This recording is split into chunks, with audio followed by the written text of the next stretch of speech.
Welcome, ZASLOW Show 2.0. It is a Thursday, the 8th of June. Good to have you aboard. We are a Blue Wire podcast presented, as always, by our title sponsor. Everything ZASLOW Show 2.0 is brought to us by Anidjar and Levine, accident attorneys. Best accident attorneys around. If you've been involved in any kind of an accident, you're dealing with a personal injury, let Anidjar and Levine take over your case. They're going to treat you like family. They're going to get you the money that you deserve. Anidjar and Levine, accident attorneys. No case is too big. No case is too small. The point is, need to make sure that you get the money that you deserve while you focus on your health. Anidjar and Levine, accident attorneys, 800-747-FREE. That's 800-747-3733. Obviously, not the outcome that we wanted last night with the Heat. Not the way we were hoping to start the show today. And now both of our teams. Look, last night was the first of 4 straight championship games being hosted here in South Florida. We're 0 for 1. We're on to tonight, where you have the Florida Panthers hosting their first time ever in FLA Live Arena, but the Florida Panthers hosting their first Stanley Cup final in 27 years. That building is going to be rocking tonight. That's what keeps me sane right now after last night's Heat loss is, this is no time to get down. The finals are super hard, and we still got to bring it tonight with the Panthers. So we're still right in the midst of an all-time great, all-time special week for the South Florida sports fan. You got to shake off last night and get ready for the Panthers tonight. That's what we're talking about. So that's what the majority of the show is going to be today. We're going to be reacting, of course, to last night's Game 3 loss where the Heat, as quickly as they took the home court advantage, they lost it right back. We're going to talk to the former radio voice of the Miami Heat, my man Mike Inglis, going to join the show today. That's right, he's obviously dialed into the finals. He's now watching as a fan, obviously. So I haven't talked to Mike in a while. That's going to be awesome. So we'll get Mike Inglis on the show. He'll complain about the officials. He'll tell us Tony Brothers sucks. He is a disgrace. Don't ask me to explain it. You know, you guys were sending me tweets yesterday. I love when you tweet at me, at ZASLOW Show. Or you could send me messages at ZASLOWJ on Instagram, where obviously I'm an influencer. I love when you send me the message, ZASLOW, why is Tony Brothers on these games? I don't know.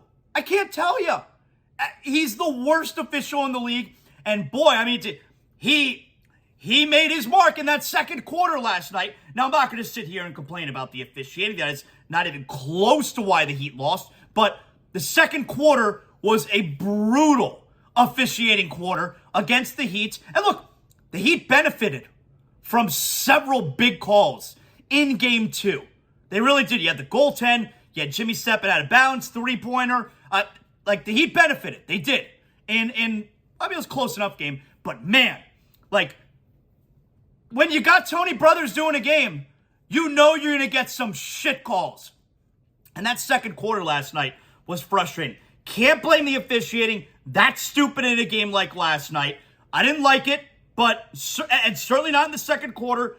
Jokic is too good. That's the bottom line. I mean, that's the takeaway, obviously, from last night. So we're going to do a lot of Heat today. We'll do a little bit of Panthers. And yesterday was a wild and crazy day with all the Leo Messi stuff. It happened. Leo Messi, Inter Miami. It is official. Leo Messi is joining Inter Miami. Now, I don't have the details. Like I said yesterday, it's still super sketch. Is he going to join the team this summer? I hope so. I already have these season tickets. You know they're going to jack up season ticket prices next year. So please debut this summer. I'm not going to lie. I'm trying to make some of that money back. I'm definitely selling tickets. I'm going to go, but I'm definitely selling tickets. So details are sketch on what it means when he's going to join the club. But he's joining Inter Miami. It's crazy. I mean, he's the greatest soccer player maybe ever. He's the biggest soccer star in the world. And here's the funny thing. I want to say this real quick, and then obviously we're going to do a lot of Heat. I want to say this real quick. It's not even when LeBron joined the Heat, the immediate thoughts were, oh, it's amazing. We're going to win championships. That's not my thought process with Messi joining Inter Miami. I haven't thought about that at all. I don't even think that I care about that right now. My whole thought is, amazing. I get to watch Messi play on a nightly basis now. I get to watch all of his games. I get to watch him in person for the first time ever. You see, when LeBron joined the Heat, it was all about, yes, we're going to win championships. With Messi joining Inter Miami, yeah, for me, it's about Messi. I want to watch him. Anyone else feel that way? Like, it's a major difference. So I thought that was kind of cool, the way that I feel about Messi joining. I don't have any kind of championship aspiration or expectations. I just want to watch Messi play. And he's going to play for the team that I like. So the team that I support. So such a difference, right? Than when LeBron joined the Heat. Because it was immediately, it wasn't, oh, I can't watch LeBron play. I can watch LeBron play. It's going to be amazing. No, it's about, nice, we're going to win championships. I'm glad he's joining the team because he's going to help us win championships. I haven't even considered that with Messi. I'm glad he's joining the team because I want to watch him play. It's funny, the difference. Anyway, hey, I want to tell you guys, we got a lot going on here today. I'm super pumped about tonight. Let me tell you, if you're dealing with a water leak in your home, you got to call or text Water Cleanup of Florida. I mean, you want to talk about Miami Heat fans who are down after last night. My boys, the Greensteins, Water Cleanup of Florida, they're super bummed. But hey, the only thing that's going to make your day worse today is if you got a water leak, and you don't do anything about it. Call or text Water Cleanup of Florida, 954-900-8635. Water Cleanup of Florida is fully licensed, insured, certified to provide that one-stop shopping that all busy homeowners and business owners require. No need to bring in other contractors. They're going to handle the entire project from start to finish, serving the entire Tri-County area, Miami-Dade, Broward, Palm Beach, 24/7, 365, 954-900-8635, or you can go to Water Cleanup of Florida's website, WCUFL.com. You can follow them on Facebook, Instagram, Twitter. Water Cleanup of Florida, 954-900-8635. Water Cleanup of Florida. We clean up your schmutz. So let's get into it. Jimmy Butler talked after the game last night about they were lacking energy. That's something that starts with him, and they need a fix, and it's very correctable. I wish that was what happened. Just like with the Denver Nuggets in Game 2 and talking about their lack of focus, their lack of effort, this is bullshit. Like, that's just something to say. The Heat weren't lacking effort. They weren't lacking energy. I mean, was there a stretch there in the third quarter where the Nuggets are getting offensive rebound after offensive rebound? The Heat are a small team. The Nuggets are a big team. And we got crushed on the boards. That's not necessarily about effort. Like, the whole lacking energy, to me, that's just a thing to say. I don't believe at all that the Heat lacked energy. Like when the Heat were up 44-42 in the second quarter and Bam is dunking on Jokic's head with that putback, that was 44-42. We're lacking energy? Like, no, I don't buy that. To me, that's just a thing to say. Now, it's not like I'm not confident now that they can win tomorrow. I believe they can win tomorrow. I believe they're going to win tomorrow. But here's what bothered me the most about yesterday. I didn't like how Jimmy left the floor. I didn't like how he left the floor after the game. Meaning, he was walking with a limp. We know there's something going on with his ankle. Is Jimmy just out of gas? Is the ankle too much? Where, remember, we talked with Israel Gutierrez yesterday, and we talked about Jimmy's performance so far in the finals. And, you know, through the two games, he was averaging 17 points per game through the first two games. And he had a big game last night when he had 26, 28. And he was really good. Was he amazing? No, he was really good. And that's normally going to be enough. Although, against this Nugget team, he may have to be amazing. But here's the thing that we talked about with Israel. Is Jimmy at the point in the season where he's not able to do it for 48 minutes? But he has the bursts. he has the energy. He can give it to you in small segments. And that's why he saved it for the fourth quarter of game 2. Yesterday, you saw it in the first quarter. When Jokic was taking over the game right from the get-go, you had a very strong first quarter from Jimmy. Very strong finish. I would tell you, I want Jimmy to have the ball every time down the floor. That's what Denver does with Jokic. Jokic has the ball every time. I want Jimmy to have the ball every time down the floor. I don't want Jimmy to be the fourth guy to touch the ball. Now, is that because he's running out of gas? So that's the part that worried me, the way that he left the floor. He was limping a little bit when he left the floor. That has me concerned the most going into tomorrow. Also, Coach Spo emptied his bench with 2.5, 3 minutes left. We're down by 16, timeout. And then we quickly cut it to 9, remember? Or 11. Cut it to 11 with 2 minutes or a minute 45. And then he put Bam back in the game. He did not put Jimmy back in the game. That worries me. Hey, it's obviously still a long shot for us to win here, but maybe we get a bounce here. I'm going to put Bam back in. He didn't put Jimmy back in. And the Heat had a chance there. They cut it to 9. They got the turnover on the Jamal Murray inbounds there. And if Murray got called for a flagrant foul, I was stunned they didn't review it. They review such bullshit, this league.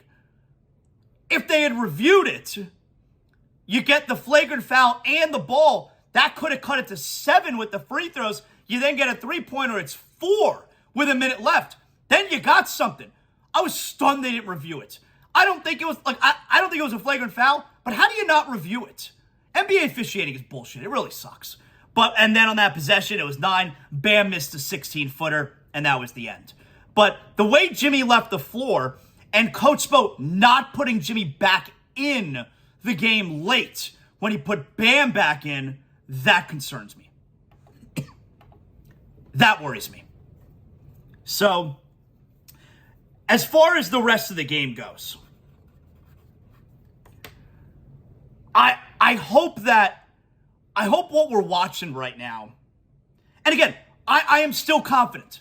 I'm confident tomorrow, and here's the thing, and I dropped the ball on this going into Game 7 of the Eastern Conference Finals. And my man Evan Cohen, SiriusXM Mad Dog Radio Morning Man, he was very strong in his thoughts here. You can't think this team is done after last night. If you think this team is done, you have not been paying attention. This team thrives when they are uncomfortable. It's always difficult with this team. From losing the first play-in game to trailing with 5 minutes left in the second playoff game to needing all 7 games to beat Boston, this team loves being uncomfortable. They love making things difficult. And now, guess what? They're in a difficult spot, which also speaks to their character and their perseverance, that they are very good bouncing back. But I thought the Heat had a real chance winning both these home games and going up 3-1. But you know what would have had to have happened for them to go up 3-1? The Denver Nuggets had won, 7, 9 in a row before the Game 2 loss? If the Heat were going to go up 3-1, you would have had to have won 3 in a row on a Nuggets team that had this huge win streak before Game 2. Man, is that difficult. It's almost like the Heat would have benefited from winning Game 1 instead of Game 2, and then you can go up 3-1 by winning just 2 home games instead of having to win 3 in a row. Does that kind of stuff matter? I think about that kind of stuff. Winning 3 in a row against this Denver team was always going to be so hard. But here's the thing. Before the series started, hey, random dude, the Heat are going to be down 2 games to 1. And remember, I told you this. I love starting series on the road because the way that I look at it is, and it doesn't matter which game it is, the way that I look at it is, if you're starting the series on the road, do you believe that the Miami Heat can win one of the first 3 games? Do you believe they could do that? And if you believe, it doesn't matter which one, but if you believe they can win one of the first 3 games, then you have Game 4 at home needing a win to even the series. Do you believe the Heat can win a home game to even the series? And the answer is obviously yes. So, yeah, I'm confident going into tomorrow. I think the Heat win tomorrow. Now, they've lost 3 in a row at home. And when you never have home court advantage, losing 3 in a row at home, yeah, you can't win series like that. You can't. Now, luckily, this Heat team can win on the road.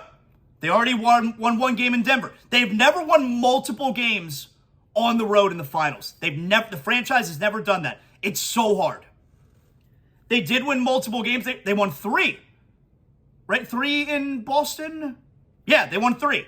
They won games 1, 2, and... No, I'm sorry. Yeah, 1, 2, and 7, of course. What am I thinking? Excuse me. Yeah, so they won 3 in Boston. They already won 1 in Denver. They've never won multiple finals road games. They're going to have to now. That's the only way you can win this series. They have to now win another road game. They have to accomplish something they've never done before. They could have kept the home court advantage, had an opportunity to go up 3-1 at home.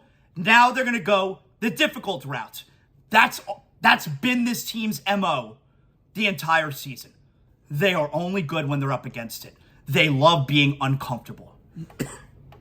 So here we are. But if you think this team is done, you have not been paying attention. It's as simple as that. I saw that. And what was I going to say? I hope this is not. I hope this doesn't end up like San Antonio in 2014. Because it has a little bit of that feel to it now, right? Where the Heat got game 2 in San Antonio to even the series at a game apiece. You felt great. Then you came home and the Heat got smashed in games 3 and 4. The Spurs shot like 65% both those games. And then got smashed in game 5, lost the series. This series now has a little bit of that feel to it. Find out tomorrow. I'm confident going tomorrow. I got my fingers crossed. I'm hoping to go to the game tomorrow night. We'll see. I've never not been to a Heat finals game when they've been in the finals. Obviously, a bubble, we're not counting that. But the 6 other times, including this, I've never not been to a finals game. In 2006, I was still a season ticket holder, so I went to all 3 of those games. 2011, I went to every game, went to all 6 games, including the 3 in Dallas. 2012, obviously all 3 home games. 2013, all 4 home games. 2014, both home games. And now this year, we got 23. I'm hoping to go tomorrow night. We'll see. We'll see. But if you think this team is done, you're not paying attention. I did see the headline on ESPN First Take this morning. Which role players need to step up? All of them need to step up for the Heat. This team is the sum of their parts. They don't have, they don't have Jokic and Murray who are both going to have 30-point triple-doubles. I mean, Jimmy can do that. But man, like those guys did it, it looked like with ease last night. The Heat win games the way they did game 2, where you're getting it from everybody. You're getting Duncan Robinson in the 4th quarter. You're getting Max Strus in the 1st quarter. You're getting Gabe Vincent throughout. You're getting Caleb Martin hit a big 3 in the 4th quarter. It's got to be everyone. So which role player needs to step up? All of them do. This Denver team is better than the Heat. The only way, that doesn't mean the Heat can't beat them. The only way the Heat can win, they need all of their guys to be really good at the same time 4 times. They've only had it once. 3 games have had it once. Tomorrow night, they need to have it twice in 4 games. That's where we're at. But man, like Jokic, though, he's so unfit. He's unstoppable. And it wasn't, I know there could be a concern where you look at Denver's 3-point shooting last night, and man, they stunk from 3, and we still got our shit kicked in. Because Jokic is bludgeoning us with 2s in the paint. And it's ugly. And it's really frustrating to watch. I know people are complaining about his flopping or whatever. I don't know. That's not really what I saw last night. I mean, the play with Gabe Vincent where he tried to get the steal at center court when Tony Brothers was letting everybody know that he's in the game. That was bullshit. Jokic where he falls because Martin had a forearm on his back. That's bullshit. But, it's not like watching Embiid. And speaking of which, I'm at the point out, you're so stupid if you voted Embiid for MVP. Before I was like, it's fine, whatever. The best player doesn't get it. And now at this point, it's stupid. It's stupid if you voted Joel Embiid. I play the 76ers. I'm not afraid of Joel Embiid. I'm afraid of Jokic now. And I think a lot of Heat fans are seeing that now for the first time because Denver's Western Conference. They're not a flashy team. They're like, holy shit, this Jokic is so good. I'm now afraid of Jokic. I'm not afraid of Embiid. That, by the way, is the barometer. Everyone's got their own rules. That, by the way, is the barometer that I use when I'm talking about LeBron or Michael Jordan as the greatest ever. When I was young and my team, the Heat, are playing against Michael Jordan, I was always scared of Michael Jordan. I'm not scared of LeBron. I've never been. Now maybe that's because prime LeBron was with us. But when LeBron was with Cleveland, when he's with LA, I've never been afraid of LeBron. I was always afraid of Michael Jordan. I'm not afraid of Joel Embiid. I'm now afraid of Nikola Jokic. He's unstoppable. And to me, the biggest moments in the game yesterday, there was two moments. Number one, the Heat called 44-42 on the Bam slam, the putback slam over Jokic, right? Nuggets finished on an 11-4 run. My man Will from North Fort Lauderdale Subaru, now I'll get to that in a second. Great new sponsor on ZASLOW Show 2.0. My man Will from North Fort Lauderdale Subaru sends me a message last night. What do you think? It's halftime. What do you think? I'm nervous. We're down by 5. We're down by 8 at halftime. Now, down by 8 going into the fourth quarter. Down by, I think, 5 at halftime or 7 at halftime, whatever it was. I was nervous last night. I did not like the way that second quarter ended. And most notably, the biggest sequence of the game for me, crowd is super into it. The Heat are flying around the court. Caleb Martin with a great layup at the basket. We're up 37-33 now. This, to me, was the biggest sequence of the game. We're up 37-33 now. And with the shot clock winding down, we got momentum. And with the shot clock winding down, Jamal Murray hits a crazy off-balance three.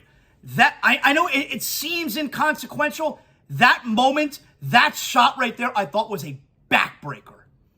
Because we're about to get the ball back. We're on a run. We're up by 4. Maybe we get a 3. Now we're up by 7. Timeout, Michael Malone. You don't know what to do. Instead, crazy Jamal Murray 3 silences the crowd, stops the momentum. A basket in the second quarter last night I thought was enormous because we were finally getting it going, and then you had Tony Brothers make his presence felt. I thought that was a huge, huge sequence there against Miami. And there was nothing you could do about it. And here's the thing, I don't even look at it where, Denver played so well. No, Jokic and Murray, they played like champions last night. Jokic and Murray, the Nuggets, they didn't have to get that game. For the Heat, if the Heat were going to take control of this series, they had to win both games 3 and 4. For the Nuggets to take control of this series, they only had to get one. The Nuggets need a split. Now the Nuggets can get greedy. And Denver went into that game last night, and their best 2 players, not the whole team, their best 2 players took that game last night. And now for the Heat going into game 4. The Heat have to have this game. Denver does not have to have the game tomorrow. The Heat have to have this game. The Heat's 2 best players, Butler and Adebayo, have to be spectacular. It's finals. Best 2 players have to be spectacular. But it's going into the game, and I talked about this yesterday, we were going to find out about Denver's character. We're going to find out about this Nuggets team. They have not been in this situation yet. And we found out. They passed a major test. Jokic and Murray passed a major test. And like I said, it wasn't even the whole team that did it. It was their 2 best players who owned the game from start all the way to finish. That was a championship performance from those 2 guys, no doubt about it. And as a Heat fan, Jokic is extremely frustrating to watch. Not in the Embiid fashion where it's the falling on the ground and it's the flopping and the flailing. I think Jokic deserves pretty much everything he gets. He's impossible, and it's like he was bludgeoning us to death with like a fork. Just two-pointer after two-pointer after two-pointer after two-pointer. And there was nothing we could do about it. You know what you can do? If you're moving into a new home, or if you don't love what you're paying right now in insurance payments, you shouldn't be paying more than you have to. We shouldn't be paying more than we have to for anything, really. But something so important as homeowners insurance, shouldn't you be getting affordable insurance? Shouldn't you make sure that you're covered? With how much money we have to pay for homeowners insurance, shouldn't you make sure that you're covered in every facet? Well, I know that I am, because I go to Brunt Insurance. That's right, bruntinsurance.com, 954-589-2204. I wouldn't be able to know, I wouldn't know what kind of homeowners insurance I need if I didn't call my man Greg Brunt and his team at Brunt Insurance. 954-589-2204. I can't just call up any random insurance agency and say, hey, I know what I need. Give me this insurance. Give me that. No, I need to get someone who's going to sit down with me. I could tell them exactly what I need. They could tell me what I really need. And then I'm also getting it at the best price anywhere. Fully licensed staff. And Brunt Insurance absolutely knows whatever area you're calling from, because they're covering you from Pensacola all the way down to the Keys. #1 insurance agency in the entire state of Florida. That's why I've been with Greg Brunt and Brunt Insurance. They've been having my home covered for almost 10 years now. And not just homeowners insurance. Automobile, motorcycle, boat. If you don't own your home, if you rent, if you're in a condo, I'm sending you to the only insurance agency you're ever going to use again. Bruntinsurance.com, 954-589-2204. So, we're going to get to Mike Inglis soon. Mike Inglis, former radio voice of the Miami Heat. I'm looking forward to talking to him. We'll get his thoughts. He watches as a fan now, just like us. That's right. So, the Panthers tonight. I don't feel like we're going to find out about the Denver Nuggets, right, going into Game 3, and they passed a major test. They look like a champion. I don't feel like we're going to find out about the Panthers tonight. I feel like we know what this team is about. We've seen the way they responded down 3-1 to Boston, needing to win 2 more road games. We saw the way they didn't play with their food with Carolina. Swept that ass. And essentially the same thing with Toronto. Won all 3 games in Toronto. We're not going to find out about this Panther team. We know about this Panther team. If they don't win tonight, it's not going to be because of effort. It's not going to be because of lack of character, lack of energy. And I do believe being back on home ice is going to be a major difference maker for the Panthers tonight. It's a phenomenal home crowd. I think you're getting a great effort from the Panthers tonight. I really do. When the Panthers were up against it, Game 6 in the first round against Boston, needing to force the Game 7, remember they won that game 7-5. They were tremendous. Probably the most fun game of the postseason, right? They were amazing. So, I think we're getting a major effort from the Panthers tonight. If they don't win tonight, it's going to be because Vegas was better. But the same way that I'm hoping that this is starting to feel a little bit for the Heat, like 2014 against San Antonio, I'm hoping because this feels a little bit like 96 for the Panthers, where the Panthers make the amazing run, the amazing unexpected run to the Stanley Cup final, and the first 2 games are very similar to what happened in 96. What does one have to do with the other? Nothing. But I'm just telling you, it feels similar, where in Game 1, the Panthers lost a close game in Colorado. Same thing here in Vegas. In Game 2, the Panthers got their shit kicked in Colorado 8-1. Game 2 this time around, 7-2. And now we're coming home. All right. I'm hoping it's not like 96, because it's mirroring that a little bit right now through 2 games. Bobrovsky's in goal. That was never in doubt. It looks like Radko Gudas is going to play tonight. They missed him terribly when he went out in the first period last game. They go still 1-0 when he went out. And I understand if you're talking about in order of defensemen here, it's Montour, Forsling, Ekblad, and then maybe Gudas. Gudas 4th or 5th. Is Mahura ahead of me? So, like, Gudas is either your 4th or 5th best defenseman. But whenever he's out there, he's a big hitter. He leads postseason in hits. He's one of the leaders in the regular season in hits. He's a difference maker out there. You got to know where he is, or he'll put you on your ass. So him being back out there tonight, I think, is a big thing. But you need the big guns to play like it tonight. That first and second line for Hagee, Barkov, Duclair, Cousins, Bennett, Tkachuk, they need to make it. They need to be felt tonight. They need to make their presence felt tonight. The big guns need to get it done tonight. Marchessault's been doing it for Vegas. Aiden Hill and Net's been doing it for Vegas. Obviously, we need the major goaltending, but this Vegas team's got firepower. You can't expect a shutout. You can't expect Bobrovsky only to give up one goal. You need some monster saves throughout the game tonight, and you need your big guys to be big. Tkachuk has 1 goal this series. Barkov doesn't have any. Verhaeghe doesn't have any. Reinhart doesn't have any. Bennett doesn't have any. I mean, the first 2 goals of the series, in game 1, it was Stahl and Duclair. In game 2, Tkachuk and who had the first goal for us? I forget who it was who had the first goal for us the other night. But you understand what I'm saying. The big guys need to play huge tonight. Crowd's going to be great. I'm going to game 4. I'm going Saturday night. Oh, man, if we could be within 2-1.